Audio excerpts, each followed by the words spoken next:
Hello everyone, कैसे हो आप सब। Welcome to our YouTube channel Jio foundation.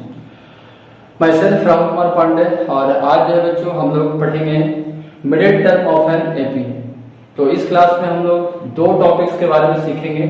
Middle term of an AP कैसे फाइंड किया जाता है और आपका प्रॉपर्टीज देखेंगे अरिथमेटिक प्रोग्रेशंस के। लास्ट क्लास में हम लोगों ने कवर किया था nth term of an AP, and के साइड से भी और आपका जो स्टार्टिंग साइड होता है, ये दोनों के जो टाइपोलॉजी थे हम लोगों ने कवर कर लिया था। अगर आप लोग वो अभी तक वीडियो नहीं देखे हैं तो उसका लिंक जो है मैं डिस्क्रिप्शन बॉक्स में दे दूंगा, आप जो है वो वहां से जा सकते हैं। मेरे प्यारे बच्चों, middle term of an AP हम लोग देखेंगे। तो जैसा कि बच्चों हम लोग देख चुके हैं कि एपी जो है अरिथमेटिक प्रोग्रेशन जो है वो दो टाइप के होते हैं। एक आपके इनफाइनाइट प्रोग्रेशंस होते हैं और एक आपके फाइनाइट प्रोग्रेशंस होते हैं। तो आप खुद जो है वो बता सकते हो बच्चों, आप खुद जो है वो बताइए कि जो मिडिल टर्म है वो किनका फाइंड किया जा सकता है। तो आपके पास आंसर जो वो आएगा वो क्या आएगा कि मिडिल टर्म जो है हम लोग फाइंड डिटरमाइन कर सकते हैं किसका, तो फाइनाइट एपी का। मीन्स जिनके वैसे प्रोग्रेशंस जिनमें लिमिटेड नंबर ऑफ मेंबर्स होते हैं, जिनमें लिमिटेड नंबर ऑफ नंबर्स होते हैं, उनके हम मिडिल टर्म्स निकाल सकते हैं। क्योंकि इनफाइनाइट एपी का तो मिडिल टर्म जो है वो पता ही नहीं चलेगा, क्योंकि उसकी जो है वो अंत पता नहीं है। तो जब अंत नहीं पता है तो उसके हम मिडिल टर्म निकाल कहां सकते हैं और कैसे निकाल सकते हैं। तो बच्चे टॉपिक का नेम यहाँ पे जैसा कि आप लोग देख रहे होंगे, middle term of a finite AP. Means हम लोग यहाँ पे डिस्कस करेंगे फाइनाइट एपी का मिडिल टर्म क्या होता है। ये बहुत ही बच्चे जो है वो आसान सा टॉपिक है और बिल्कुल समझ में आएगा। यहाँ से क्वेश्चन जो है 1 मार्क्स के या 2 मार्क्स के क्वेश्चन जो है वो पूछने के चांसेस रहते हैं। और ये क्वेश्चन जो है वो इस टॉपिक से क्वेश्चन बहुत ही कम पूछता है, लेकिन फिर भी जो है बच्चे नॉलेज पॉइंट ऑफ व्यू से हम लोग को पढ़ना तो जरूरी है ही, क्योंकि ये जो आपका चैप्टर है वो सिर्फ आपको 10th में ही बॉन्ड नहीं है। ये आपको अगर आप क्लास 11 में पढ़ते हैं मैथ्स तो उसके वहां पे आपको मिलेगा। तो क्लास 11 के लिए भी आपका ये बेनिफिशियल होगा, वहां पे आपको आएगा मिडिल टर्म निकालने के लिए। और यहाँ से अगर एक कंसेप्ट बिल्डअप ऑलरेडी अगर हो गया रहेगा तो वहां पे आपको उतना ज्यादा डिफिकल्टी फेस नहीं करना पड़ेगा। तो उस लिहाज से बच्चे ये पढ़ना जरूरी भी है ना।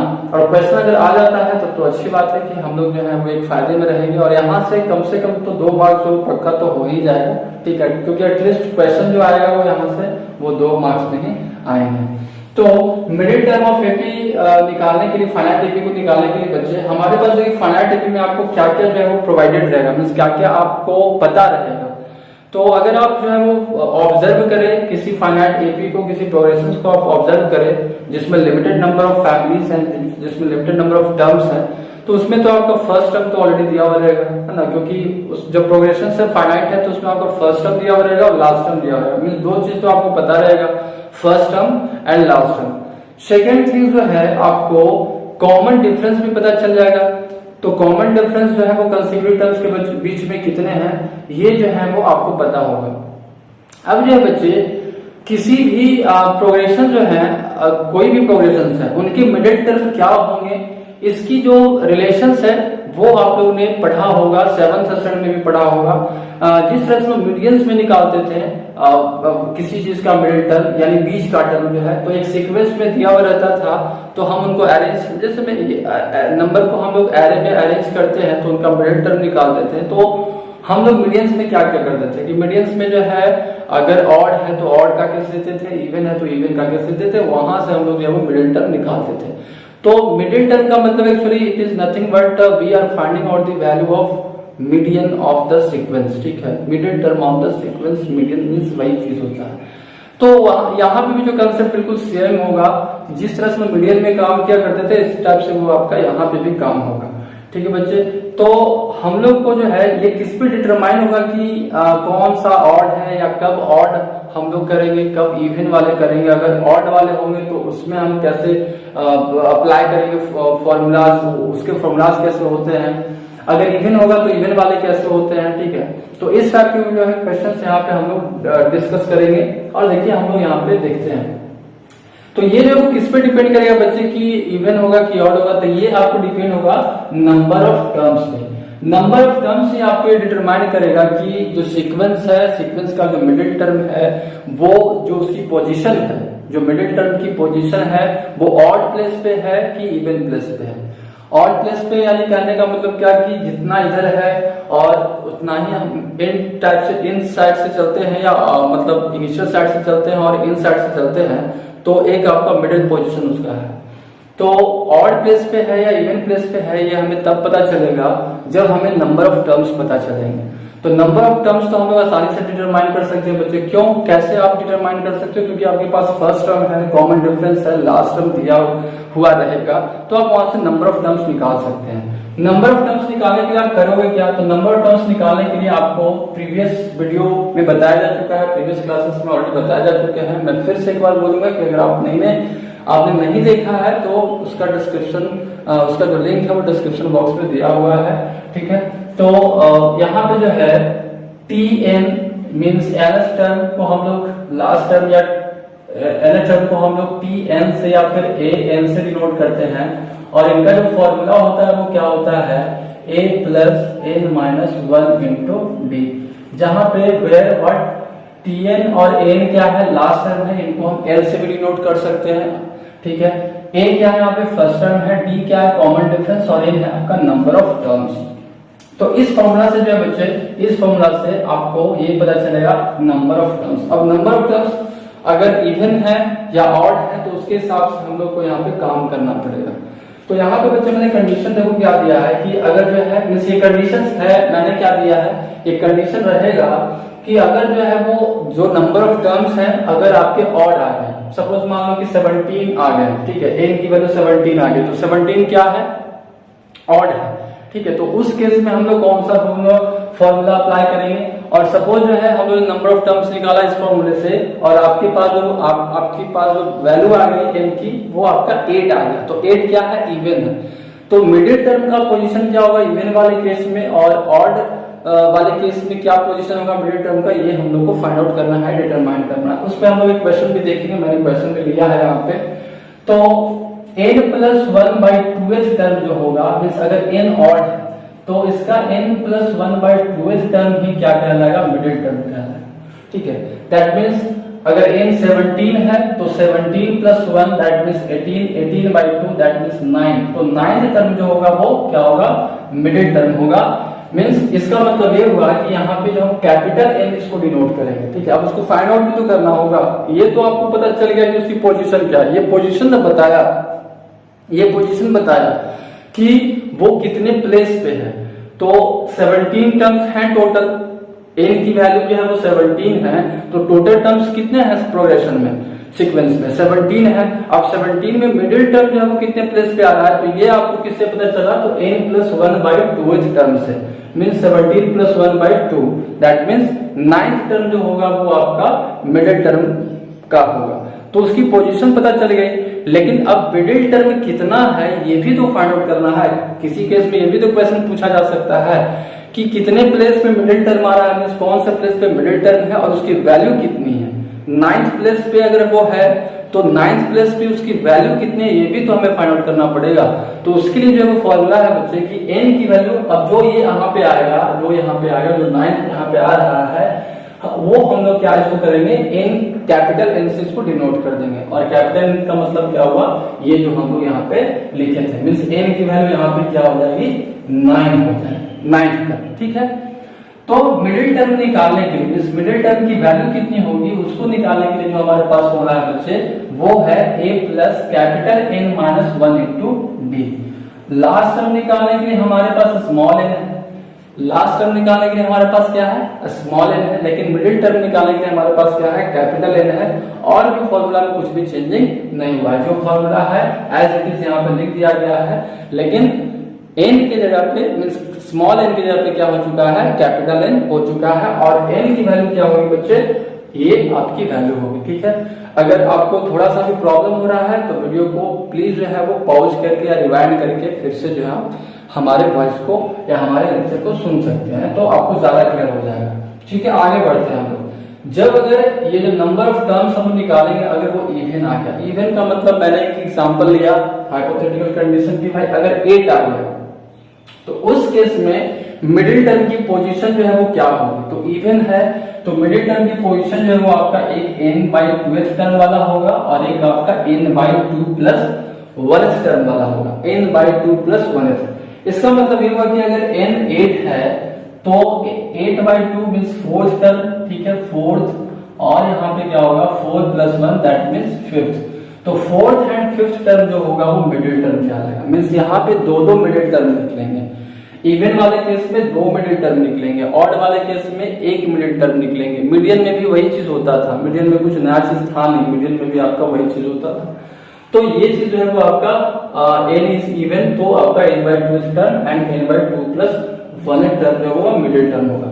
अब इस केस में फॉर्मूला जो है वो आज इट सेम रह जाएगा। यहाँ पे भी वही चीज है कि मिडिल टर्म की जो फॉर्मूला होगी मीन्स उसकी वैल्यू क्या होगी, 4th वाले पोजीशन पे कितनी वैल्यू है, 10 है, 20 है, 112 है, क्या है, व्हाटएवर। ओके, तो यहाँ पे हम लोग कैसे वैल्यू निकालेंगे, तो a plus capital n-1 into D करके, ठीक है। n यहाँ पे एक बार हम लोग 4 रखेंगे, ठीक है, और एक बार हम लोग 5 रखेंगे, मीन्स दो वैल्यू आएगा, ठीक है। चलो अब जो है बच्चे हम लोग एक क्वेश्चन लेते हैं। क्वेश्चन यहाँ पे मैंने लिखा हुआ है और क्वेश्चन को देखिएगा। हमें यहाँ पे क्या करना है, मिडिल टर्म निकालना है।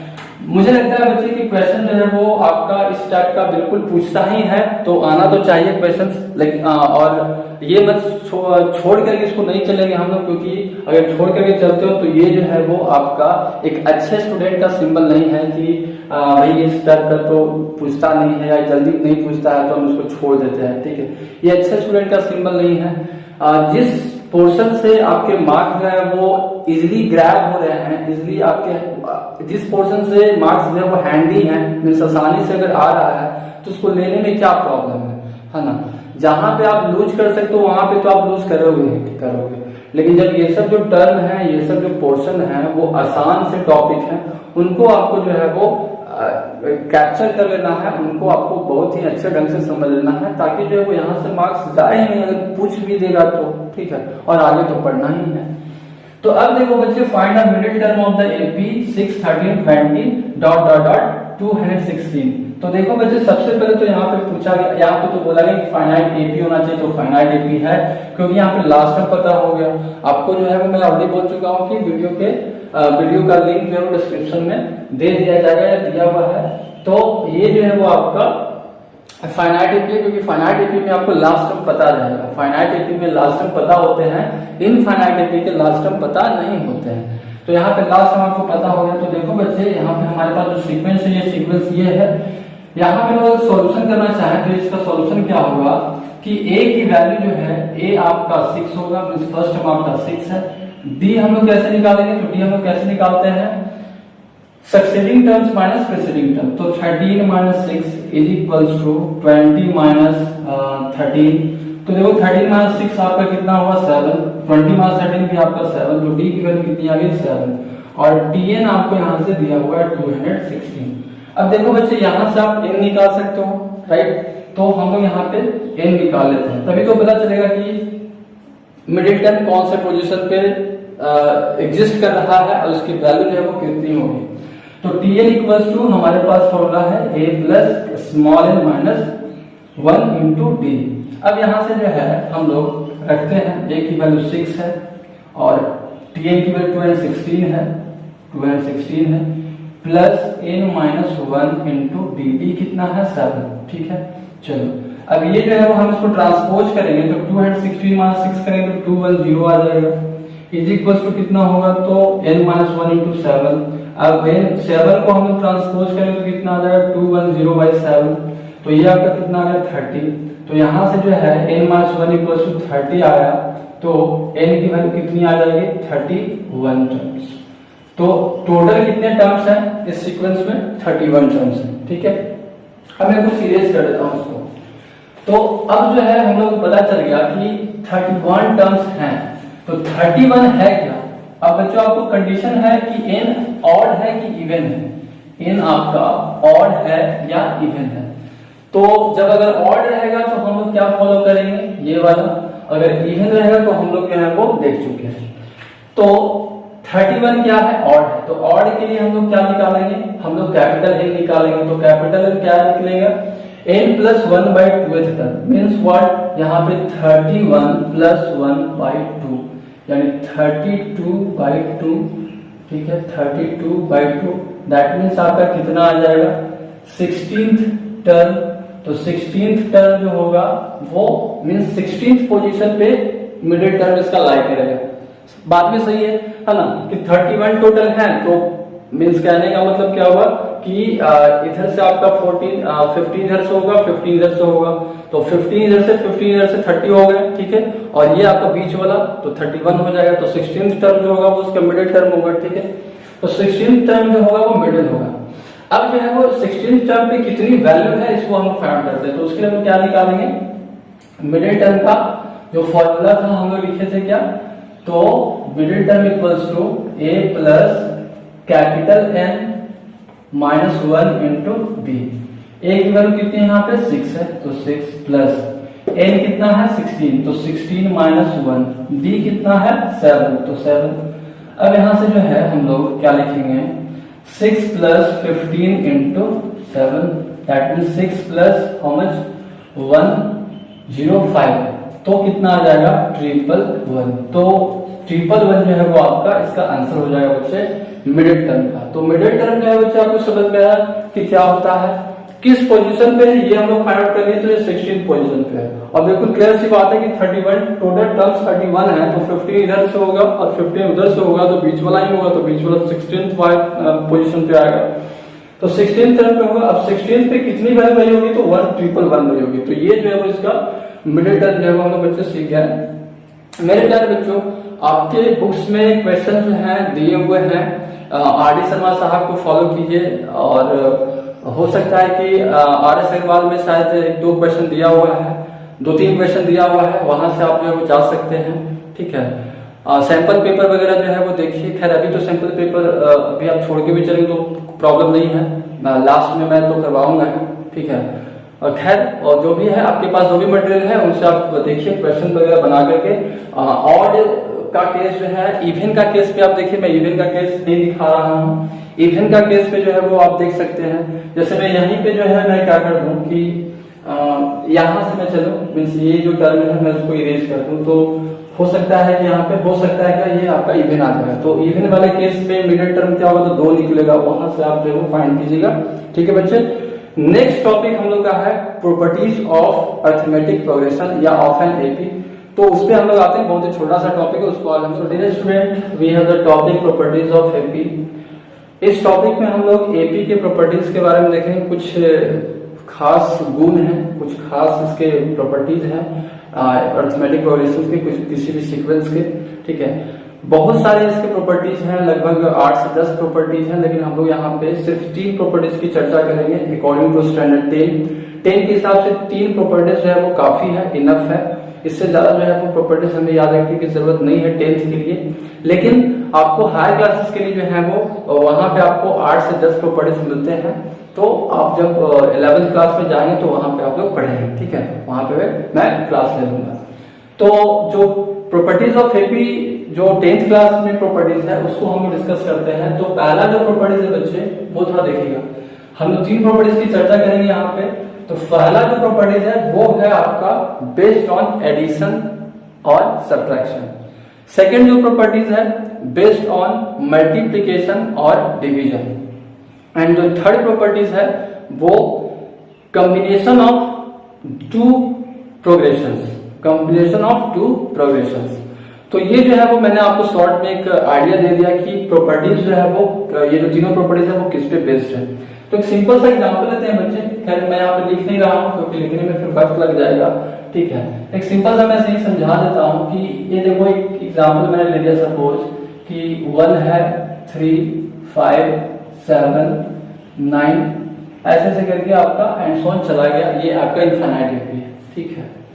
तो ये कहता है जो फर्स्ट प्रॉपर्टीज है कि अगर किसी सीक्वेंस में, अगर किसी प्रोग्रेशन में, अगर कोई प्रोग्रेशन में है, कोई सीक्वेंस अगर प्रोग्रेशन में है, तो प्रोग्रेशन में तो ये है आप लोगों को दिखाई दे रहा है प्रोग्रेशन में है, क्योंकि कॉमन डिफरेंस सब कंसेक्यूटिव टर्म्स के बीच में क्या है, सेम है, 2 2 2 2 है, ठीक है। तो अगर हम इनके कंसेक्यूटिव टर्म्स में मींस हर एक टर्म्स में इफ वी ऐड और subtract from a fixed quantity okay from a fixed quantity from each term of A sequence.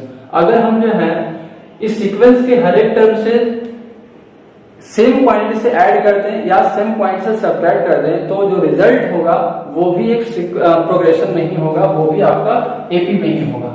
जैसे मैं यहाँ पे क्या करूं, आप थोड़ा सा यहाँ पे ध्यान देना, ओके तो ज्यादा क्लियर हो जाएगा। अगर मैं यहाँ पे सबसे पहले एडिशन वाला काम करूं तो एडिशन वाला काम अगर करेंगे तो मैं सपोज मानूं कि आप 2 से ऐड करते हैं सारे में, तो 2 से अगर ऐड करते हैं तो यहाँ पे भी 2 से ऐड कर दिए, 2 से ऐड कर दिए, 2 से ऐड कर दिए, 2 से ऐड कर दिए। तो 2 से ऐड करने के बाद आपके पास आ गया तो 1 + 2 कितने हो गए, 3 हो गए। ये आपका 3 + 2 कितने आ गए, 5, 5 + 2 कितने आ गए, 7, 7 + 2 कितने आ गए, 9, 9 + 2 कितने आ गए, 11 एंड सो ऑन। आपका ये चलता चला जाएगा। तो अब आप इसको ऑब्जर्व करेंगे बच्चे, क्योंकि रिजल्ट जो है वो ऐड करने के बाद ये आया है। तो अगर आप इसको ऑब्जर्व कीजिएगा तो ये भी है वो एपी में है, क्योंकि कंसेक्यूटिव टर्म्स के बीच में डिफरेंस क्या है, सेम है, और एपी होने के लिए कंसेक्यूटिव टर्म्स के बीच में डिफरेंस सेम होना चाहिए। अगर मैं यहाँ पे सब्ट्रैक्ट भी करता तो सब्ट्रैक्ट वाले केस में क्या होता, अगर सब्ट्रैक्ट हम लोग करते तो उस केस में क्या होता, तो माइनस अगर 2 करते तो इस केस में आपका कितना आता, यहाँ पे -1 आ जाता, यहाँ पे कितना आता 1 आ जाते, यहाँ पे 3 आ जाता, 5 एंड 7 है ना। तो आप अगर आप इनके बीच में देखें, मीन्स इनके बीच में अगर जो कंसेक्यूटिव टर्म्स है इनके बीच में आप डिफरेंस को देखें, डिफरेंस सेम है कि नहीं। तो कंसेक्यूटिव टर्म्स या सक्सेसिंग टर्म्स माइनस प्रीसीडिंग टर्म्स, तो 1 माइनस माइनस कितना होगा +1, तो कितने आ गए 2। तो इनके बीच में अगर हम लोग किए हैं तो डिफरेंस कितना है 2 आया। अब इनके बीच में देखिए तो 3 - 1, 3 - 1 कितने होंगे 2 होंगे, 5 - 3 कितने होंगे 2 होंगे, 7 - 5 कितने होंगे 2 होंगे। तो जो फर्स्ट प्रॉपर्टीज है बच्चे वो ये कहता है कि if we add same or fixed quantity from each term to each term of a sequence then the resultant will be also in AP। तो रिजल्टेंट भी जो होगा वो AP में ही होगा। सिमिलरली बच्चे अगर हम यहाँ पे सेकंड प्रॉपर्टीज की मैं बात करता हूँ, फर्स्ट प्रॉपर्टी क्लियर हो गया।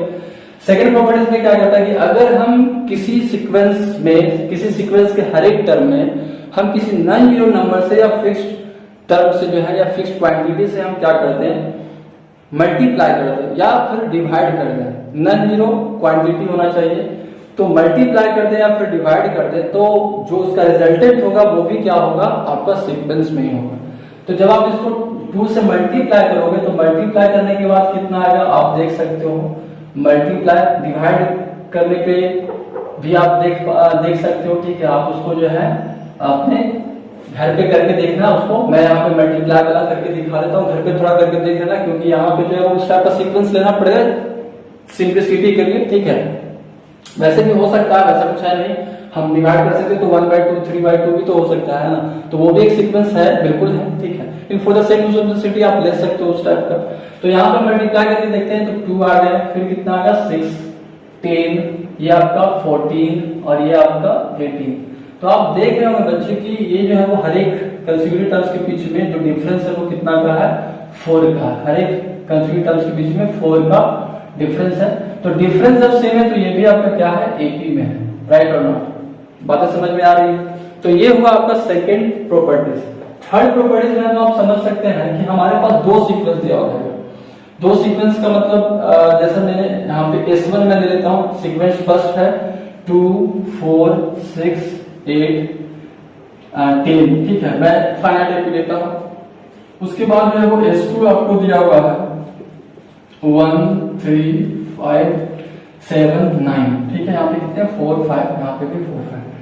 अब इन दोनों को हम ऐड कर देते हैं तो S1 + S2 कर देते हैं, तो 2 + 1 कितना हुआ 3, 4 + 3 कितना हुआ 7, 6 + 5 कितना हुआ 11, 8 + 7 कितना हुआ 15 एंड 10 + 9 कितना हुआ 19।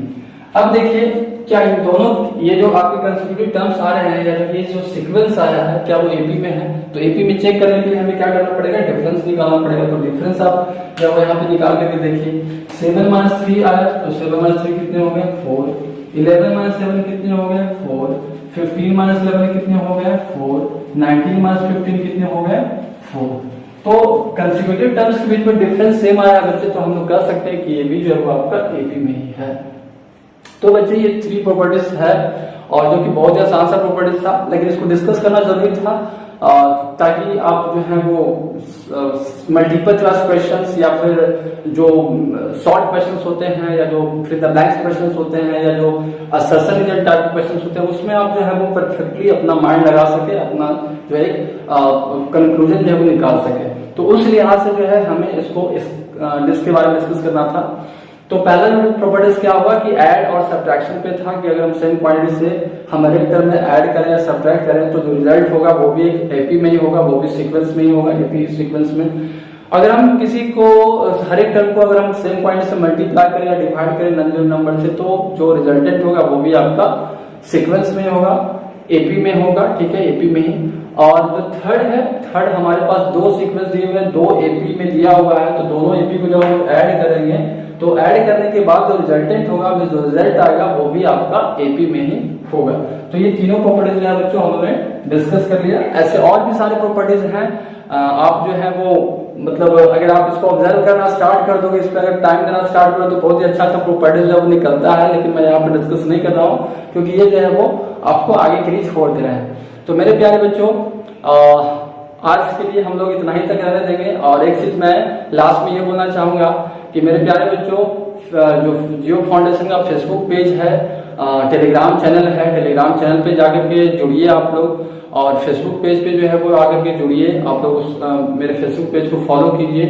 वहां पे जो है मैं एक प्लानिंग बना रहा हूँ, जो हम लोग की टीम है प्लान कर रही है आप लोग के लिए जो क्लासेस जो है वो होने वाली हैं, जो आपके एग्जाम्स जो है वो एग्जाम्स रिलेटेड, क्योंकि स्कूल्स खुलने के बाद जो है आपके ऊपर प्रेशर भी रहेगा, तो उस प्रेशर को हम लोग बिल्कुल मेरी कोशिश रहेगी उस टाइप का, ठीक है।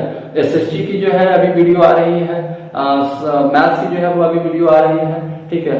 मैं उसकी भी प्लानिंग कर रहा हूँ कि साइंस का भी जो है वो कुछ दिन भी वीडियो आने लगा, साइंस फिजिक्स का तो बिल्कुल वीडियो आएगा, ठीक है। तो ये सब प्लानिंग जो है चल रही है। तो क्वेश्चंस के लिए मैं टेस्ट वगैरह भी जो है वो ऑर्गेनाइज करूंगा लास्ट क्लास में, आप लोग प्रैक्टिस अच्छा से करवाएंगे और कुछ जो अच्छे क्वेश्चंस होंगे, कुछ इंपॉर्टेंट क्वेश्चंस होंगे वो भी हम लोग डिस्कस करेंगे लास्ट में। एग्जाम डिकोडिंग सेक्शन चलेगा। तो ये सब सारी चीजों को जो है वो देखते हुए आप लोग फेसबुक पेज पे विजिट कीजिए, जो हमारे चैनल हैं उस पे जो है वो आप विजिट कीजिए, फॉलो कीजिए, आपको जो है वो अच्छा लगेगा। और बच्चे फिर हम लोग देखते हैं, ओके। तो आज के इतना ही, that's all for today, thanks for watching.